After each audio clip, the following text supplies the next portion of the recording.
આપણે દીર્ઘઈ વાળા પ્રત્યય જોઈ રહ્યા છીએ. એમાં જો આ નિયમ 10મો છે. પ્રત્યય ઈ અને ઈના એના ઉદાહરણ છે માનનીય, નવીનમાં, અને ચી, રૂપમાં, જે, દીર્ઘ, સ્વીકૃત, સર્વદા.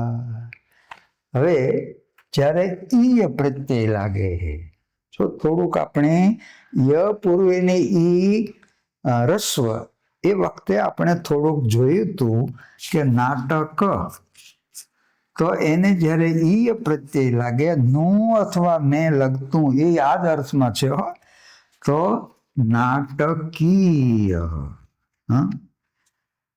પછી આપણે જે જોઈ ગયા કે શાસ્ત્ર, તો શું થયું એનું?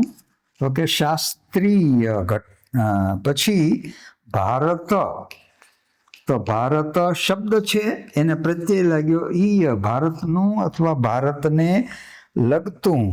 પછી સ્વર્ગ, તો સ્વર્ગ વત્તા ઈય, તો સ્વર્ગીય, ફલાણા ભાઈ એમ જે કહી છે ને સ્વર્ગીય. પછી પછી માનનીય, પૂજનીય, વંદનીય, દર્શનીય, નાણાકીય, પ્રજાકીય, રાજકીય, શાળાકીય, વિશ્વસનીય, સ્વકીય, ભવદીય અને પરકીય. પારકું, પરકીય. કન્યા ખરે છે ધનપાર, પરકીય એવ, તો પારકું. તો આ ઈય એ પ્રત્યય તરીકે જ્યાં લાગે છે ત્યાં એ ઈય તે ય દીર્ઘ થઈ જાય છે. ક્ષત્રિય વગેરેમાં પ્રત્યય ઈય નથી. રાષ્ટ્રીય શબ્દ આપણે બે જોઈ ગયા છીએ. અહીંયા ભવત વત્તા ઈય, સંસ્કૃતમાં આપ માટે ભવત શબ્દ છે, અને ભવત વત્તા ઈય થાય ને તો શું થયું? તો કે ભવદીય, આમ થયું. આ તનો દ થઈ ગયો સંધિથી. તો હા, હવે પછી એનું માનનીય ઉદાહરણ આપ્યું છે કે માનનીય અને નવીન. હવે જો ઈન પ્રત્યય બીજો આવ્યો, ઈન, તો કે આ નવ છે એને ઈન લાગ્યું, નવીન, નવ ઈન, તો એનું શું થયું? તો કે નવીન. અમારા એક મિત્ર છે, એનું નામ નવીનભાઈ છે. નવા, અત્યંત નવીન. તો એને ઘેર જઈએ અને એ ન હોય, એના પત્ની આવકારે, પછી અમે પૂછીએ કે નવીનમાં શું છે? નવીનમાં શું છે? એટલે એના પત્ની છે ને, નવીનભાઈના પત્ની, તરત કે નવીનમાં કાંઈ નથી. એટલે અમે જરા જુદા અર્થમાં હસીએ, પણ એ ન સમજે. પણ નવ ઈન એમાંથી નવીન બન્યું. પછી પ્રાચીન, અર્વાચીન, અધીન, કુલ, તો કુલીન, કુલીન કુલવાન, કુલ વત્તા ઈન, તો કુલીનમાં કુ દીર્ઘઈ છે, કુલીન. પછી ઋતુકાલીન, સ્નેહ અધીન, જો અધી વત્તા ઈન પણ દીર્ઘઈ છે અને સંધિથી, તો શું થયું? તો કે અધીન. પછી સ્નેહાધીન, તો એમાં ધીનમાં ભાગ્યાધીન, સ્વાધીન, સ્વઅધીન, તો આ બધામાં ઈન પ્રત્યય છે. એટલું જ નહીં, હીન, વિનાનું, તો હીન પણમાં હી દીર્ઘ છે હો, એટલે વિહીન, ધનહીન, આ બધા એના અપવાદ છે. જો નલીન એ સ્વતંત્ર કમળવાચક શબ્દ છે, એમાં કઈ નલ અને ઈન એમ પ્રત્યય નથી લાગેલો. એટલે એ જે નલીન, પુલીન, કઠિન, આ જે શબ્દો છે એ આને આ નિયમ લાગુ પડતો નથી. પછી એક હવે ચ્વીરૂપની વાત આવી. તો આ ચ્વીરૂપ શું છે એ જરા આપણે સમજવું જોઈએ, કારણ કે આ સંસ્કૃતનું રૂપ છે. એટલે ચ્વીરૂપમાં શું હોય તો કે જો સંસ્કૃતમાં નામ કે વિશેષણ, નામ કે વિશેષણ કે સર્વનામ, નામ કે સર્વનામ, અને એને જો નામ કે સર્વનામ હોય એને પછી દીર્ઘ ઈ ઉમેરી, શું ઉમેરે છે? દીર્ઘ ઈ ઉમેરી અને પછી કોઈ પણ ક્રૂ કે ભૂ ધાતુનું રૂપ લગાડે. તો આ જરા ધ્યાન રાખવું કે ક્રૂ ધાતુ કે ભૂ ધાતુ, હા, એનું કોઈ પણ રૂપ હોય અને એની પહેલા જે ઈ હોય તો એ ઈ કેવી હોય હંમેશા? તો કે આ દીર્ઘ ધ્યાન રાખવું. જેમ કે માનો કે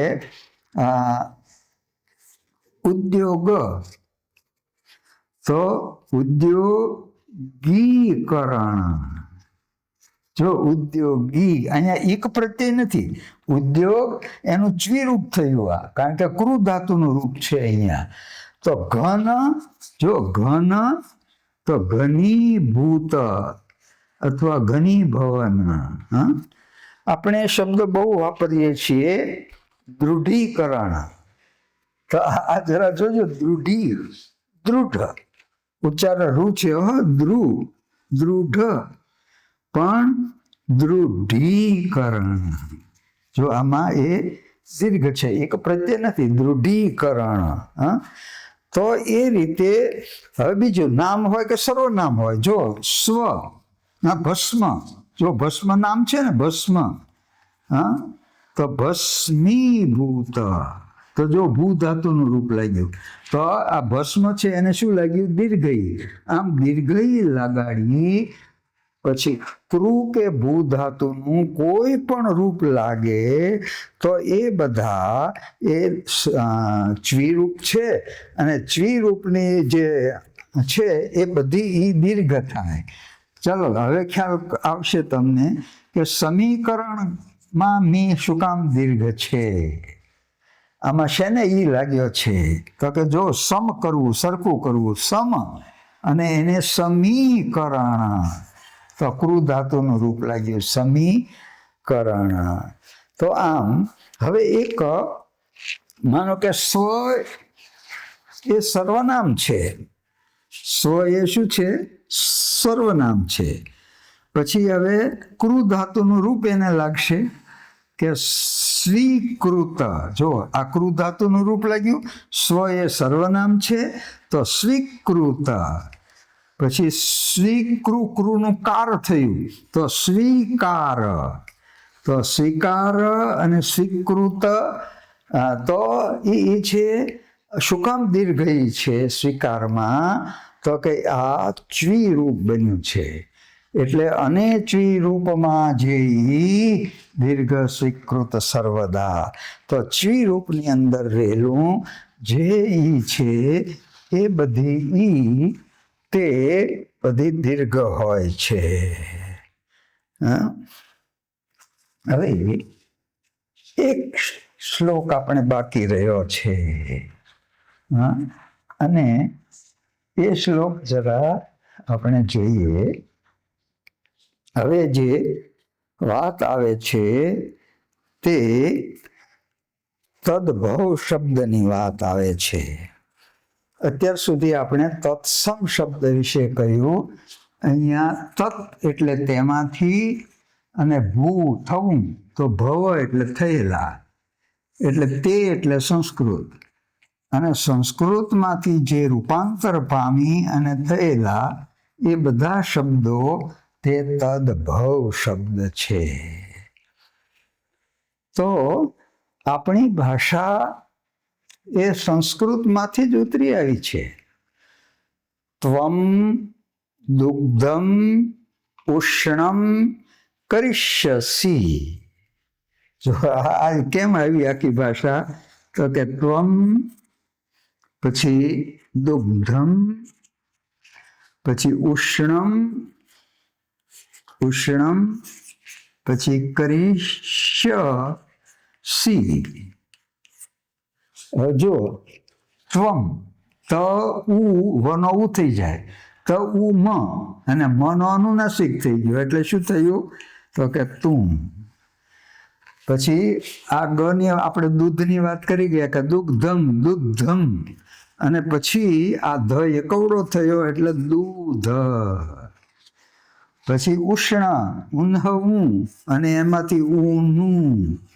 જો આ પૂર્વસ્વર દીર્ઘત્વ જોડાક્ષર પહેલાના ઈ ઉ એ આ દીર્ઘ તદ્ભવમાં થઈ ગયા. પછી કરીષ્યસી એટલે કરીશ ઈ વયો ગયો અને કરીશ. તો જો ત્વમ દુગ્ધમ ઉષ્ણમ કરીષ્યસી આખું સંસ્કૃત જ આપણે બોલીએ છીએ, પણ ફેરફાર વાળું સંસ્કૃત બોલીએ છીએ. આ બધા શબ્દ તે તત્સમ છે, તત્સમ છે, તેને સમાન છે સંસ્કૃતના, અને આ બધા તે શબ્દો તે તદ્ભવ છે. તદ્ભવ શબ્દ છે આ. તો હવે આપણે જે નિયમ જોઈએ એ તદ્ભવ શબ્દના જોઈએ, કારણ કે આપણી ભાષા છે એ સંસ્કૃતમાંથી જ આ રીતે ઉતરી આવેલી છે. હવે તદ્ભવ શબ્દનો એક જ શ્લોક છે. તે આમ છે કે તદ્ભવે વર્ણ, તદ્ભવે વર્ણ સંખ્યા ને સ્થાનથી ઈઉ, સ્થાનથી ઈઉ નિશ્ચિતા. નિશ્ચિત જો, જો શું જોવાનું છે? તો કે જુ, કીડી, બિલાડી, કૂતરું અને ખિસકોલી, ખિસકોલી માં, ખિસકોલીનું. આ બધા શબ્દની અંદર જો કયા શબ્દ? તો કે જુ, કીડી, બિલાડી, કૂતરું, ખિસકોલી, આ બધા શબ્દમાં તમે જુઓ કે આમાં એવું છે તે રસ્વ કે દીર્ઘ કેમ થયા છે. તો એણે બે વસ્તુ કીધી. એક તો કેટલા અક્ષરનો શબ્દ, કેટલા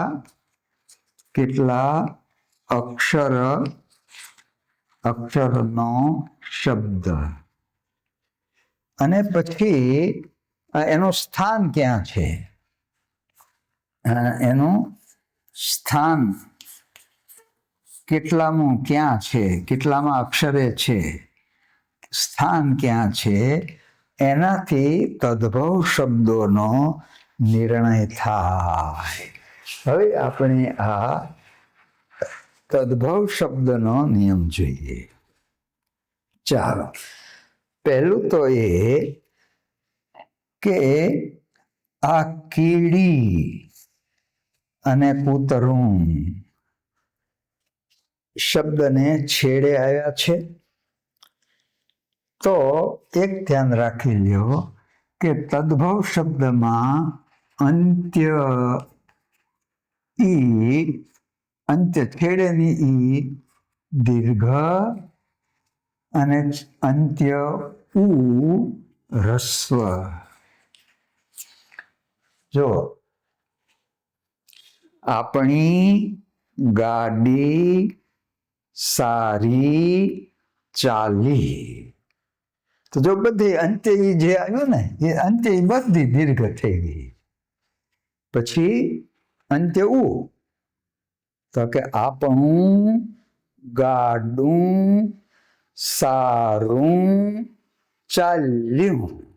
તો જો અંત્ય ઉ બધા કેવા થયા? અંત્ય ઉરસ્વ થયા. એટલે અંત્ય ઈ દીર્ઘ, અંત્ય એટલે શબ્દના છેડે નહીં.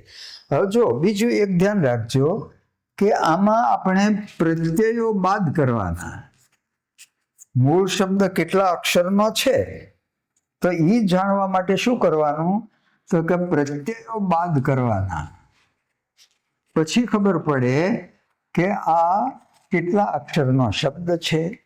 હા, એટલે એના ઉપરથી બિલાડીઓનું, કૂતરાનું કે કૂતરાથી, તો એ બધા પ્રત્યય બાદ કરી નાખવાના.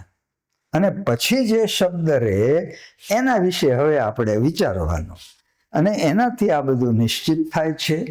હવે આ એક વસ્તુ જોઈ લીધી કે અંત્ય ઈ દીર્ઘ, અંત્ય ઉ રસ્વ, અને કેટલા અક્ષરનો શબ્દ છે એટલા માટે પહેલા આ જોવાનું કે પ્રત્યયો બધા, માનો કે ઘીમાંથી, તો ઘીમાંથી આમ 3 થયા ને, પણ આ તો પદ થયું, આપણે તો શબ્દ લેવાનો. તો પ્રત્યય બાદ કર્યો એટલે કેટલા અક્ષરનો થયો શબ્દ, તો કે ઘી.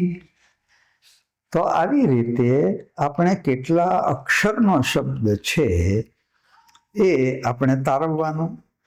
હવે અહીંયા પહેલો જ તે જુઓ શબ્દ, તો કે પહેલો શબ્દ કયો છે, તો કે જુ. જે માથામાં પડે છે તે કેટલા અક્ષરનો શબ્દ છે, તો કે 1 અક્ષરનો શબ્દ છે. તો તદ્ભવ બધા જ એકાક્ષરી શબ્દો છે ને એ બધા રસ્વ થઈ જાય. જેમ કે જુ, પછી એ છું થઈ ગયો. ઉનાળામાં બહુ લૂ વાય છે, જો લૂ વાય છે. તો એકાક્ષરી જે બધા શબ્દ છે એ બધા કેવા થઈ જશે, રસ્વ થઈ જશે. એ જ રીતે જો આ ઘી, પછી ક્રિયાપદમાં પણ હો, પી, જો ઘી, પી, પછી જો પેલો પ્રત્યય જી, હા, નિપાત કરશો જી, તો જી 1 અક્ષરનો શબ્દ થયો. તો 1 અક્ષરનો એટલે દીર્ઘ લખવાનો. તો જી, આ જ નિયમ પાછો સંસ્કૃતમાં છે, ઓલા બીજા અંગ્રેજી શબ્દ નહીં તે લાગુ પડે છો. ફી, ફી કેટલી છે, તો આ સ્ક્રૂ, હા, સ્ક્રૂ, તો સ્ક્રૂ એકાક્ષરી શબ્દ છે. વ્યૂ એકાક્ષરી, તો ઇન્ટરવ્યૂ જો છેલ્લે દીર્ઘ લખીએ છીએ આપણે. શું કામ, તો કે આ બધા એકાક્ષરી શબ્દો છે. તો તદ્ભવમાં એકાક્ષરી શબ્દ જે હોય, ઈ હોય કે ઉ હોય, એ બધા તે દીર્ઘ હોય છે. પણ એક ધ્યાન રાખવું કે જે કોમળ અનુસ્વારવાળા એકાક્ષરી શબ્દ હોય, અથવા શબ્દાંત હોય, એમાં પાછા રસ્વ થઈ જશે. જેમ કે હું, શું, છું, તું, જો આ બધા તદ્ભવ શબ્દ જ છે. પણ આ બધા એ મીંડાવાળા જે છે એકાક્ષરી એ રસ્વ, પણ મીંડા વિનાના જે શબ્દ છે એને ભૂ પાઈ દો તો એ ભૂ એ દીર્ઘ થશે. તો આમ એકાક્ષરી શબ્દ બધાય તે રસ્વ દીર્ઘ, પણ સાનુસ્વાર હોય તો પાછા એ બધા રસ્વ કરવાના. હવે આ એકાક્ષરી, હવે 2 અક્ષરના શબ્દ જે આવ્યા અને એમાં બંને છે ને એ દીર્ઘ થાય. જેમ કે સુડી, જો અંત્ય ઈ તો દીર્ઘ છે જ તે, પણ સુડી તો 2 અક્ષરના શબ્દ, તો આ સુડી ઈ, આ સુ પણ દીર્ઘ થયો, એટલે 2 અક્ષરના શબ્દમાં એ આ દીર્ઘ થયું. એ જ રીતે કીડી, જો કીડી, તો કી પણ દીર્ઘ અને ડી તો અંત્ય ઈ દીર્ઘ, તો આવી જ ગયું છે. તો આ દીર્ઘ થયું. હવે જરા અહીંયા આપણે 3 અક્ષરના શબ્દમાં જરા વિચાર કરવો પડશે કે 3 અક્ષરના શબ્દમાં શું કરવું. તો અહીંયા બિલાડી, બિલાડી અને કૂતરું 2 શબ્દ છે. કૂતરું, અંત્ય રસ્વ. હવે આપણને આ નિયમ તો આપણે આપી ગયા કે અંત્ય ઈ દીર્ઘ, અંત્ય ઈ દીર્ઘ અને અંત્ય ઉ રસ્વ. આ તો આપણે બરાબર જોઈ ગયા કે છેડેનો ઉ બધો હોય એ બધા આપણું ગાડું સારું ને ખેડું ને ભાડું ને આ બધા અંત્ય બધા રસ્વ થઈ ગયા. અંતે એ બધી દીર્ઘ થઈ ગઈ. એટલે એ તો બધું આપણને કરી નાખ્યું તો કરી તો અંત્ય બધા દીર્ઘ થઈ જશે. ખીલી, જો આ ખીલી તો ખીલી તો આ આમ જેમ અંત્ય લી દીર્ઘ બે અક્ષરનો શબ્દ પણ એ દીર્ઘ થઈ ગયો. હવે આ બિલાડી સવાલ હવે અહીંયા આવ્યો કે આ 3 અક્ષરનો શબ્દ છે, આ 3 અક્ષરનો શબ્દ છે, બિલાડી 3 અક્ષર છે અને આ કૂતરું 3 અક્ષરનો શબ્દ છે. તો કે હવે આમાં પાછું 3 અક્ષરના શબ્દમાં પહેલા અક્ષરના આ રસ્વ છે બિલાડી, વળી કૂતરુંમાં કુદીર્ઘ છે. તો કે હવે આની કેમ ખબર પડે આપણને કે ભાઈ 3 અક્ષરના આપણે એકાક્ષરી તો સમજી ગયા કે બધે દીર્ઘ અનુનાસિક સિવાય. તો અહીંયા શું તો કે હવે આપણે આના માટે કવિતામાં જેમ છંદ માટે શીખો છો ને તે લઘુ અને ગુરુ અક્ષર એનો વિચાર કરવો પડશે.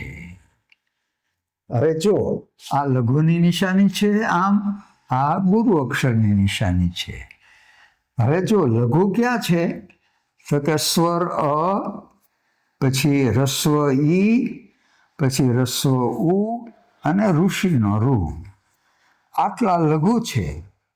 અને બારાક્ષરીમાં આ સિવાયના બધા તે ગુરુ થઈ ગયા. તો આ લઘુ અક્ષર અને ગુરુ અક્ષરનો આપણે વિચાર કરવાનો. હવે આના ઉપર આપણે લઘુ ગુરુ મૂકીએ તો કે આ બી, તો આ શું છે એ કેવી છે રસ્વ છે. તો રસ્વ હોય તો શું કરવાનું, એ કેવો ગણવાનો તો કે લઘુ ગણવાનો. તો આ લઘુ થયો બી. પછી લા, ચલો આ 4માંથી સિવાયનું છે તો આ લા ગુરુ થયો. ચલો અંત્યનો નિયમ તો આપણને ખબર પડી ગઈ છે. પણ જોઈએ કે આ કુ આ 4 સિવાયનું છે ને તો દીર્ઘ ઉ છે આ કુ, એટલે આ કેવું થયું ગુરુ થયો.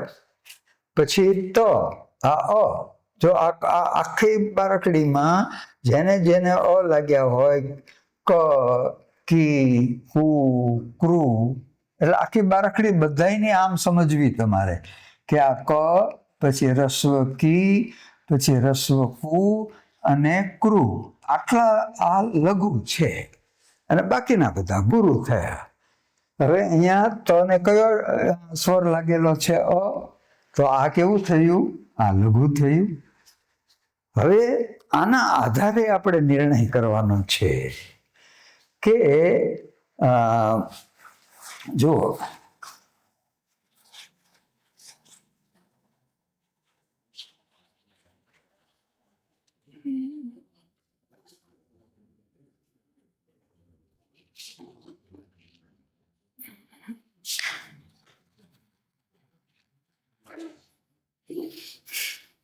હવે 3 અક્ષરના શબ્દમાં, 3 અક્ષરના શબ્દમાં આ તદ્ભવનો નિયમ છે. શબ્દમાં આપણે બીજો અક્ષર ખાસ લક્ષમાં લેવાનો છે. તો કે બીજો અક્ષર લઘુ તો પહેલા અક્ષરના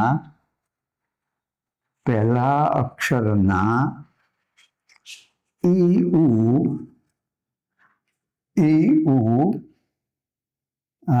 દીર્ઘ, ઈ ઉ દીર્ઘ. પછી 3 અક્ષરના શબ્દમાં બીજો અક્ષર ગુરુ તો પહેલા અક્ષરના ઈ ઉ, પહેલા અક્ષરના ઈ ઉ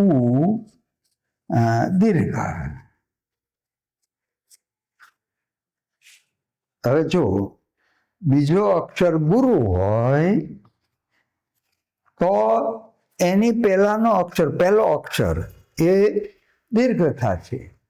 અને બીજો અક્ષર જો ગુરુ હોય, બીજો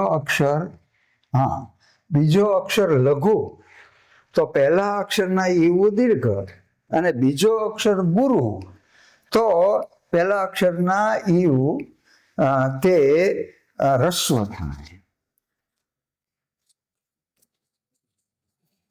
હવે આ નિયમ પ્રમાણે હવે આપણે આ બે જોઈએ, કૂતરું અને બિલાડી. તો કે ચાલો પહેલા આપણે આ લખ્યું છે કે બીજો અક્ષર લઘુ. ચાલો આ લઘુ છે, બીજો અક્ષર લઘુ, તો પહેલા અક્ષરના ઈ દીર્ઘ. એટલે જો આ લઘુ છે તો આ જે છે ને એ કેવું થયું? કુ દીર્ઘ થયો. કૂતરો એવું જ તે શબ્દ કૂકડો. તો કૂકડોમાં આ ક લઘુ છે એટલે આ શું થયું? કુ દીર્ઘ થઈ ગયો. હવે આ બિલાડીની વાત કરીએ કે આ લા તે ગુરુ છે. આપણે જોઈ ગયા કે આ ગુરુ અક્ષર છે. તો બીજો અક્ષર ગુરુ,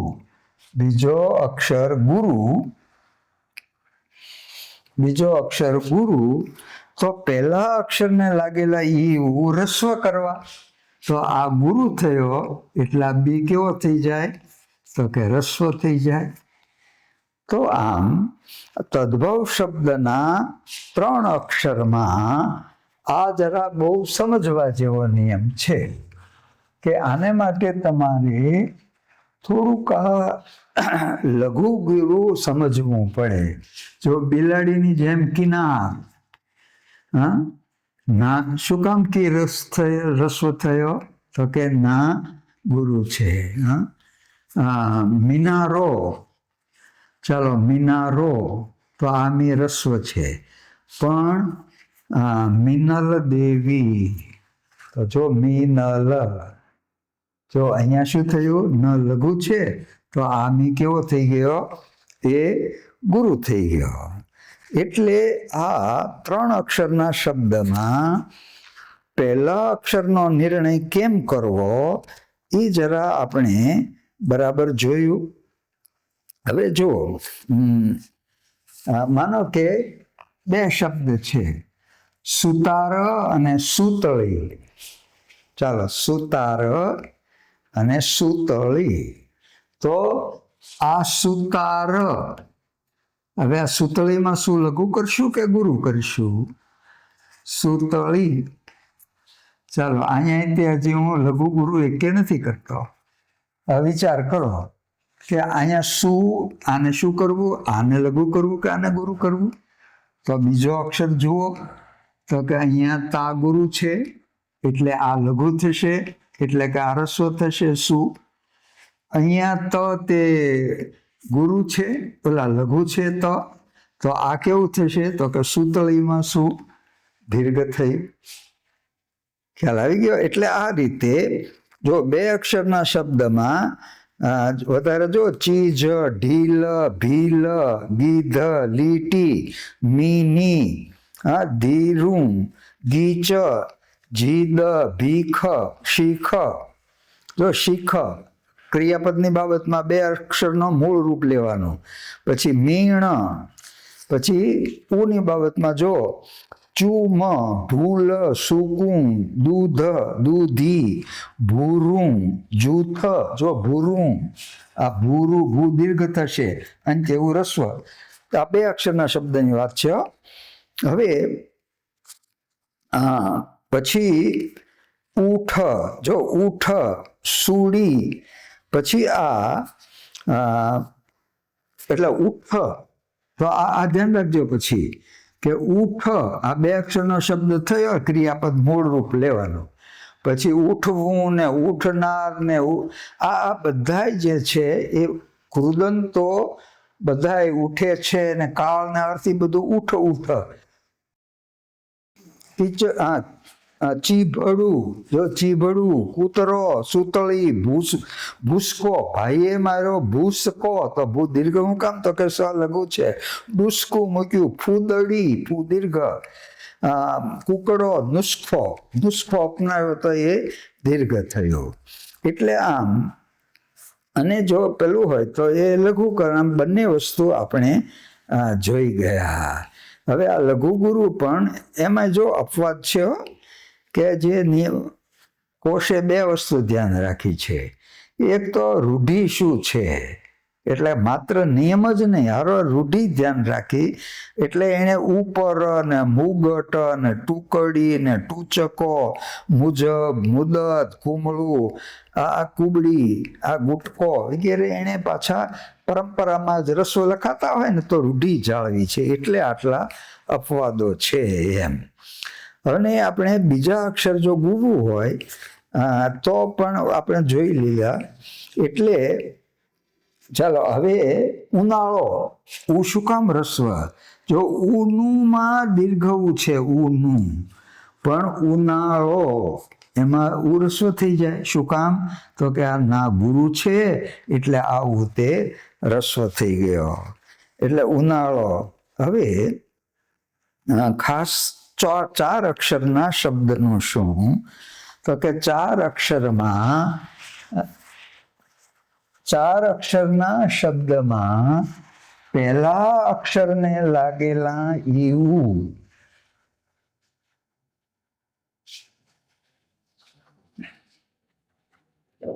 પહેલા અક્ષરને લાગેલા એવું, જો ચાર અક્ષર ના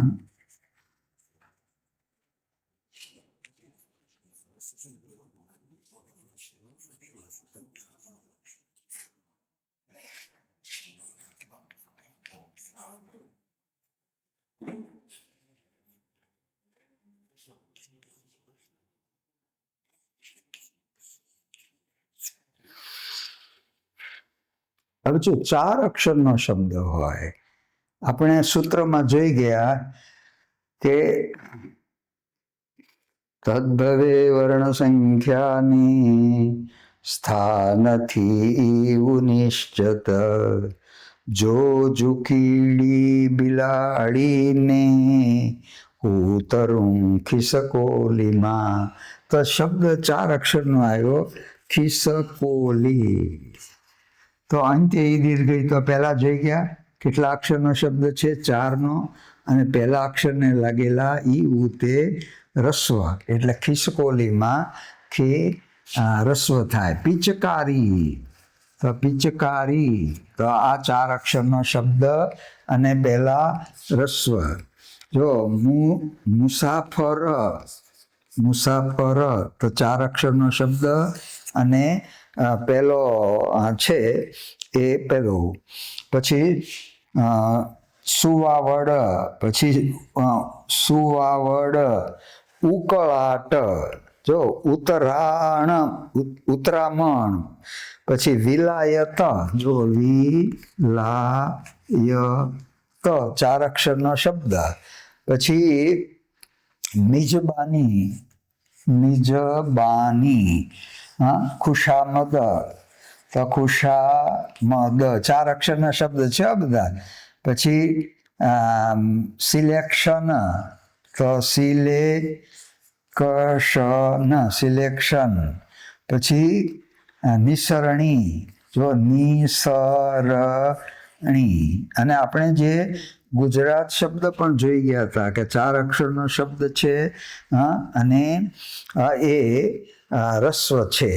એટલે આ રીતે કીર્તાર, કીર્તાર, તો ચાર અક્ષરનો શબ્દ, પહેલાના ઈવું, તે બધા રસ્વ છે.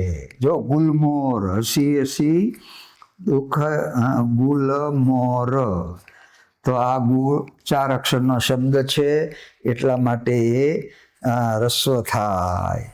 પછી એટલે આમ હવે આપણને આ તદ્ભવનો આ નિયમ મળી ગયો કે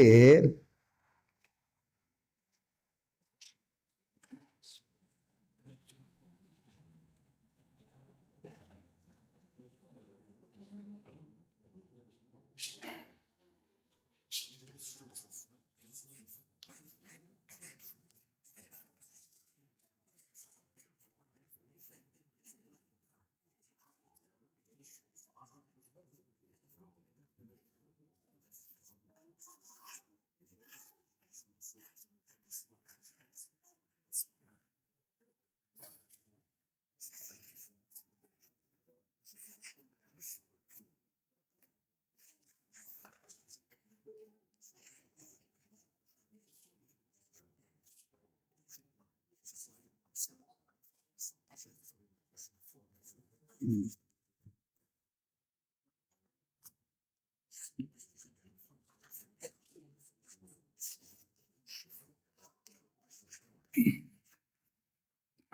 તો બધા નિયમ આવી જાય કે તદ્ભવે વર્ણ સંખ્યાની સ્થાનથી નિશ્ચિત જો જુ કીડી બિલાડી કૂતરું ખિસકોલીમાં.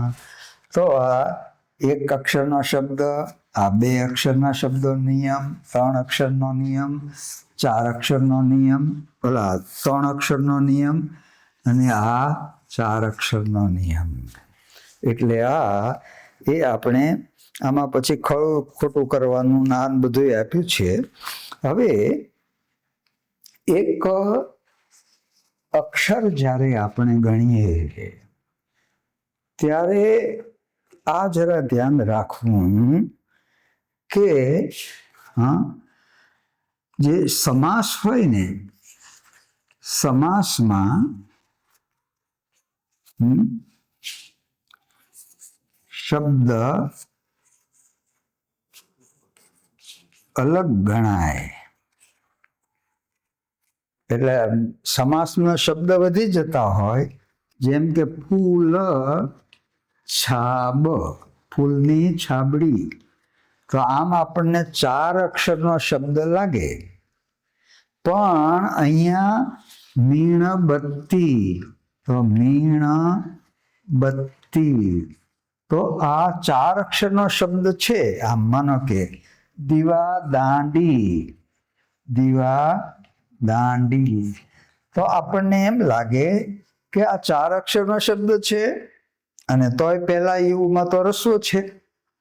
પણ આ ધ્યાન રાખો કે સમાસમાં જ્યારે બે પદ આવ્યા હોય તો એ બે પદના અલગ અલગ શબ્દ કેટલા છે, અને એના પ્રમાણે આનો નિર્ણય કરવાનો. જો ફૂલ કેટલા અક્ષરનો શબ્દ, તો કે બે અક્ષરનો શબ્દ. બે અક્ષરના શબ્દમાં બીજા પહેલા અક્ષરને લાગેલા ઈઉ દીર્ઘ, તો ફૂલ, આ બે અક્ષર પ્રમાણે નિર્ણય થયો. પછી મીણબત્તી, તો અંત્ય ઈ દીર્ઘ, બે અક્ષરનો શબ્દ, પણ અંત્ય ઈ દીર્ઘ, આને સવાલ નથી. આ બે અક્ષરનો શબ્દ એટલે મીણ એ દીર્ઘ જ રહ્યું. પછી દીવા દાંડી, તો દીવો અને દાંડિયા બે શબ્દ મળ્યા છે. દીવાસળી, તો દીવોમાં દીર્ઘ છે, એટલે એનું એ દીર્ઘ ને દીર્ઘ જળવાઈ રહ્યો.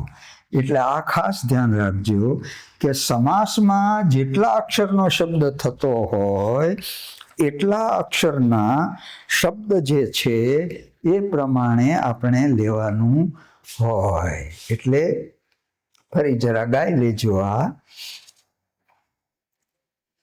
તદ્ભવે વર્ણ સંખ્યાને સ્થાનથી નિશ્ચિત જો જુ કીડી બિલાડી કૂતરું ખિસકોલીમાં. એટલે તમને ખ્યાલ આવશે કે જેમ કે બી, બી વાયુ એકાક્ષરી દીર્ઘ, બીજ, તો આ બીજ બે અક્ષરનો અને દીર્ઘ. પછી આ બીજોરું, બીજોરું, તો આ દીર્ઘ છે એટલે આ રસ્વ થયું. અને બિયારણ, તો ચાર અક્ષરનો શબ્દ અને આ પણ રસ્વ. એટલે એમ જેમ આ એક પ્રાણીનું વૃંદ યાદ રાખી લેવું, પ્રાણી વૃંદ, પ્રાણી વૃંદ.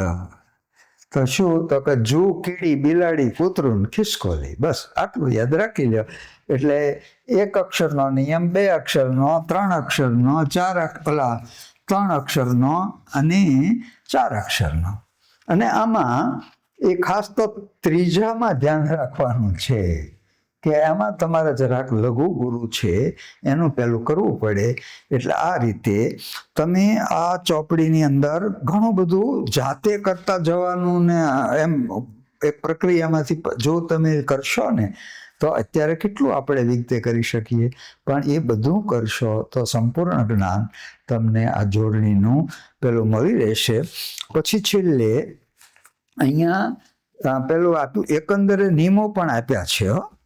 એટલે એકંદર નિયમો જો આવો ને 30 નિયમ એ છેલ્લે આ બધાએ આપ્યા છે. એટલે જો આ જે હોય ને એ આ બધા નિયમ 30 એ ખાલી આટલામાં જ આવી જાય છે. એટલે જો 2 પેજ જેટલું પેલું કરી અને આપણે જો એ પેલું કરી નાખીએ ને આના ઉપર, તો બધા નિયમ ઉદાહરણ સાથે આવી જશે.